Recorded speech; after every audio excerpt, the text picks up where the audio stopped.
ना सोयाबीन उरली, ना कापूस राहिला, ना खायला राहिली बाजरी. मग तुम्हीच सांगा ना साहेब, माझा शेतकरी राजा कशी करेल दिवाळी साजरी. एका वर्षाने लेक त्याची मायराला येणार, काहीच नाही राहिलं त्याच्याजवळ, पण तो तिला दिवाळीला साडी कशी घेणार. जेव्हा सावकाराचं पोरग त्याच्या घरासमोर फटाके फोडल, माझ्या शेतकऱ्याचं लेकरू मात्र एका कोपऱ्यात बसून रडल.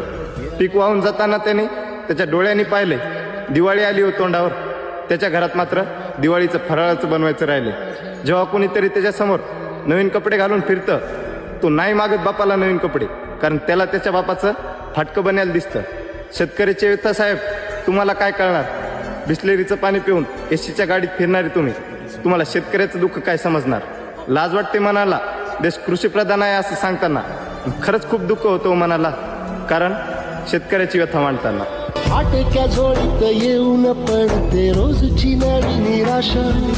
सपान गाठीला धरत तिला कशी रे सुटावी आशा.